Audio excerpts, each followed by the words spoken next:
Lagos Transportation Agenda. This is a show in which we highlight the projects, the programs, activities, and projections of the Lagos State government in the critical sector of transportation. We also engage influential and knowledgeable stakeholders in this very, very important sector. Today, we are looking at building a synergy between road transportation infrastructure and traffic management in Lagos State, in line with the Lagos Team's agenda of the Babajide Sanwo-Olu administration in the state. And I have the very, very rare privilege of having as my guest on the show today the Honourable Commissioner for Transportation in Lagos State, Dr. Frederic Oladeinde. Welcome to the show, sir. Thank you very much.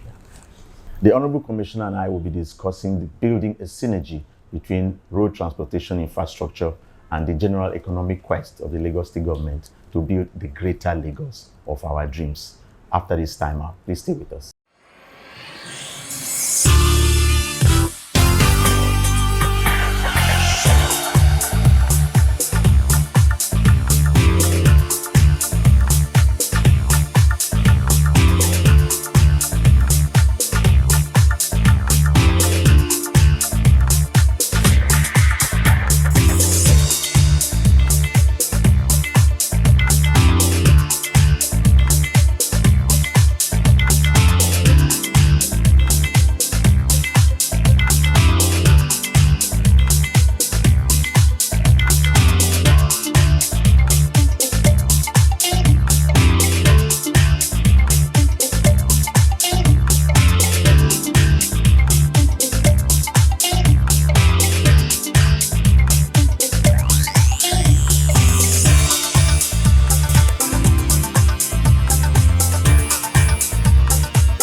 Welcome back.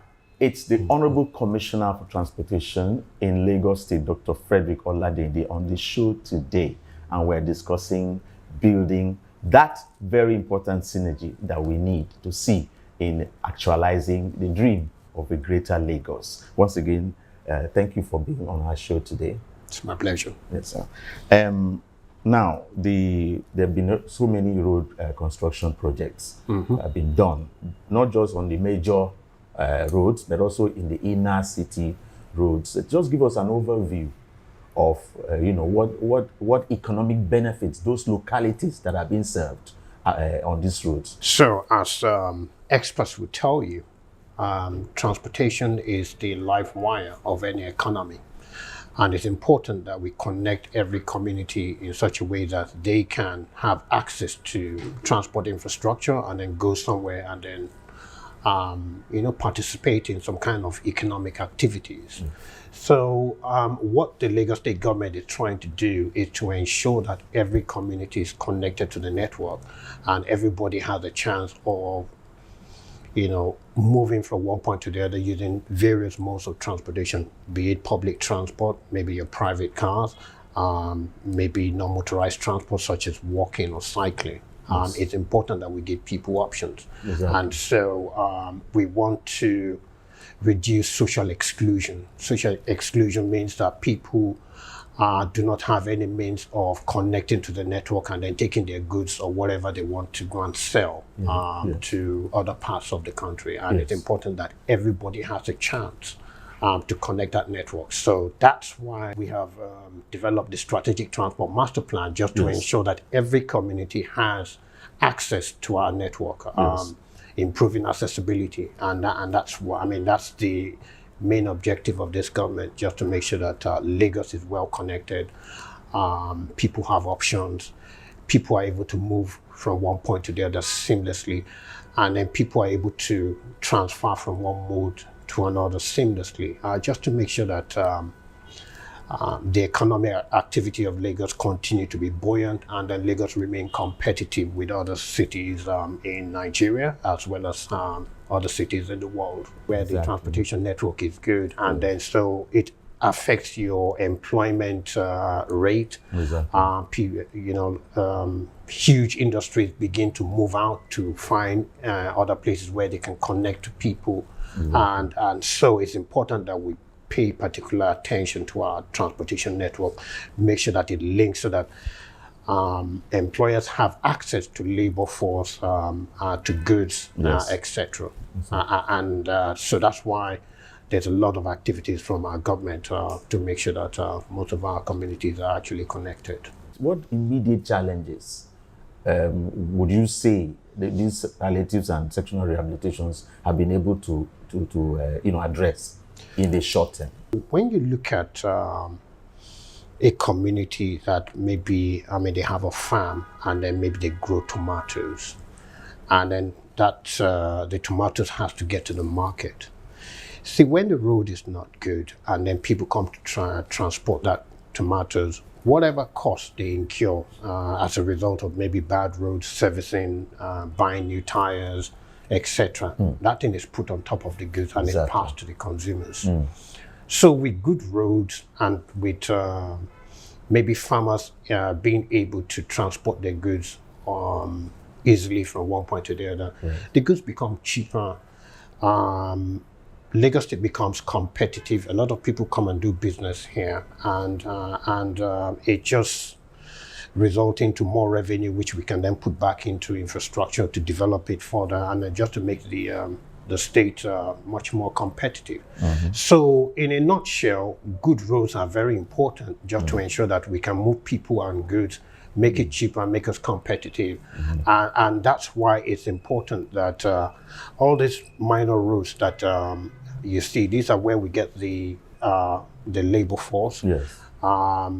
You see some communities, they grow tomatoes, they grow yam, etc. It's important that we fix those places so that they are able to move their goods seamlessly from one point to the other. It makes it cheaper for us to buy goods, etc. And that's the aim of this government, just to make sure that, look, let's build a resilient economy. Let's build a resilient network. Let's build redundancy into our network so that people, if the roads are very bad, etc., people can still walk, or maybe, and that's why we're building rail. The rail will be an option. The bus sector will be an option. Your cars can be an option, but we don't want you to be captive to your cars, but we want you to have options. That's why these palliatives are important, just to make sure that every area of our road is motorable. Okay, sir. Now, one of the goals of the Lagos State government is not just good infrastructure, but also effective traffic management mechanism, and that calls for the need for better human capacity. Absolutely. To manage traffic, because the human factor is also very important, and we've seen employment of quite a number of last mile officials, as well as the creation of 700 or so additional jobs via the Lagos Bus Service Limited operations and so on. What further plans does the Lagos State government have, in addition to what I've just enumerated, to improve the human capacity? We build infrastructure, and then people use those infrastructure, but there must be a rule of engagement. Otherwise, you would have accidents, and then there'll be a lot of casualties. So traffic management is supposed to help you to optimize your network, just to make sure that everybody has a chance of navigating the network. And in doing that, it's important that we have knowledgeable traffic management officers who understand the traffic law, so that they can actually act as a referee to all of us that actually compete on the road, because that's what we do. We all compete for space. When you get to a junction, everybody wants to navigate that junction as quickly as possible. And the rule of traffic management officers is just to make sure that everybody has a chance of navigating that junction. And so what we're doing is to not only employ last mile officers, we're giving them adequate training, training on the traffic law, training on how traffic is supposed to flow, how they're supposed to deal with difficult customers. And when you look at what is coming on, so for example, the rail line will be coming on soon. We are now modifying our bus sector, so we're moving from the informal to the formal, and that would ensure that there is more structure to the way we move people Can from you just one point to the expand other. on the difference between the informal to the formal? So the informal is what we used to have. So that's your yellow buses. Yeah. Nobody regulates them. So nobody tells them when they can get on the road and then when they can get off the road. And so people cannot plan adequately because you just get to the bus stop and then whichever downfall comes, that's the one that you board. But with the formal sector, you have operators that are well regulated. So for example, there's the timing of when the bus is supposed to get to your station so that you can actually plan for your journey. Exactly. The buses have, we know the driver, we make sure that the driver is well trained.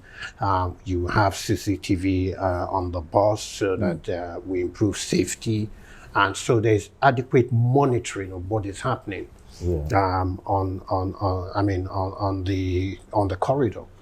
And we're trying to move away from the informal to the formal because of the insecurity, etc. And we need to be in total control of what is happening on our network. And that's why it's important that we transit from the informal to the formal. Okay?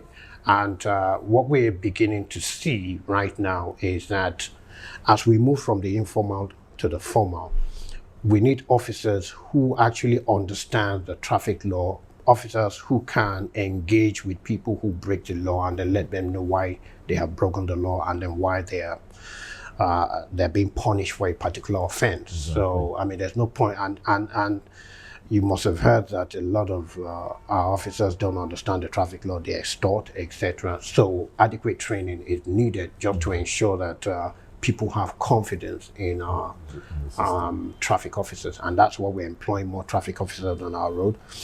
When the rail comes on board, you're going to need more officers to ensure that people know how to transit from one mode to the other, and then to ensure that there's safety, etc. Adequate management of the whole transport system is required, and so there's a lot of training going on. Especially when you look at Lamata that is handling the rail. There are a lot of people going for training right now just in preparation for the rail line when it comes on board by the first quarter of 2023, according to the governor of Lagos State. The transition from the informal to the formal requires our officers to understand what they need to regulate. So, for example, if buses don't get to the station on time, they need to ensure that they investigate why. We need to know the impediments on the road. So adequate management, monitoring of the network is required so that we can feed that information back to the control room, and then that information is then, we crunch that information and then we send it back to all our passengers, telling them that as a result of what is happening on the road, your next bus would come at a particular time. So it's just keeping people more informed. And with that, a lot of people will be able to plan. A lot of businesses can be done in Lagos, and then it can be timed properly, because right now it's very difficult to go into Lagos and then, plan 3 or 4 meetings because you don't know what the traffic situation would be like, etc. So we're trying to get to a point where we're able to manage that, and then people can then plan adequately. And that's why the training of our officers is important. And it's not just about training, it's, we're talking about professional training. We need to get the right people to actually come into the transport sector. And that's why we're introducing a lot of professional training. There's CILT, there's COTA, there are a lot of transport short courses that are being offered. And we're just trying to professionalize the sector in such a way that there's structure, there's orderliness, and then people feel confident that when they get on our network, they're safe, and they know that they can get to their destination as safely as possible. So we'll just go on a break now, Honourable Commissioner, and when we come back, we would like to have your own perspective on the Lagos State government's recent ban on the activities of okada riders. And that will be after this break as Lagos Transportation Agenda continues this time out.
Welcome back on Lagos Transportation Agenda, and today I have as my guest the Honourable Commissioner for Transportation in Lagos State, Dr. Frederic Oladeinde. Honourable Commissioner, as I mentioned before the break, there's been the recent ban on okada, and we have examined the menace that they pose. But the flip side of that coin is the plight of commuters who have for long relied on this particular mode of transportation because of what they perceive as the speed or the timeliness with which they get to their destinations during rush hours. We will say it comes in handy and all that. What's your take on that, sir? Now let's look at why we need to ban okada and why it should not be accommodated in the Strategic Transport Master Plan. When you look at the hospitals, for example, you go to Igbubi. In the last 6 months before the ban on the 1st of June 2022, we had an average of about 500 people being admitted with broken limbs, some people die, etc. And since the ban, from June 1st to July 1st, it dropped from about 500 to about 100. From July 1st to July 31st, it dropped to under 100. And that shows that we are saving lives. Exactly. So a lot of people lose their life using okada. It's dangerous. In the areas where we have banned okada, crime has reduced drastically by more than 50%. And what they're saying is that because of the ban, it's now much more easier to police that area. Now, secondly, before we had okada, I remember in my days when I was a young boy, we used to walk, we used to cycle. These guys have dominated the whole place. It's no longer safer to walk because walking is actually very healthy for you. Cycling is also good for you. But these guys have taken over our walkways. They've taken over the roads. It's become so dangerous. Even the sidewalks. Absolutely. And then we have information that shows that most of the crimes, the kidnapping, etc., are being perpetrated using okada. Exactly. And it's important that people are secured. It's important that people are safe. When you also look at the demography of the people that are being killed or being maimed in the hospital, they're between the age of 21 and 34. These are young people who are full of energy at the prime of their career, being struck down. And the government can't just sit down and fold its arm and say, okay, we won't do anything about it. So the government has taken it upon itself to reform the bus sector. That's why we have the first and last mile. We are also asking people that have this co-op to come together to form a cooperative so that we can serve the areas where okada has been dominating and make sure that we can move people safely from one point to the other.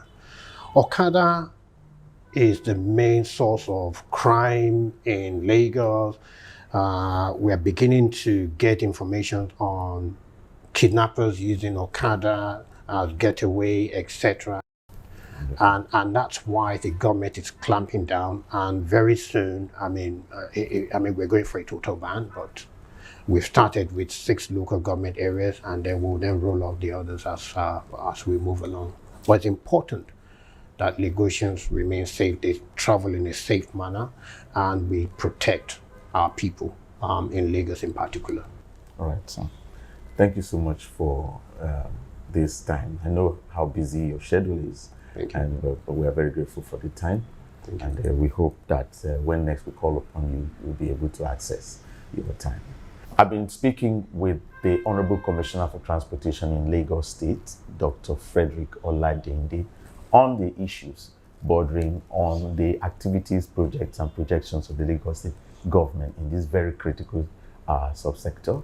I thank you for watching. I hope you will join me next time on this show at this time for yet another very interesting discussion on Lagos transportation agenda. Until then, this is Austin Iyan saying take care, stay safe, God bless.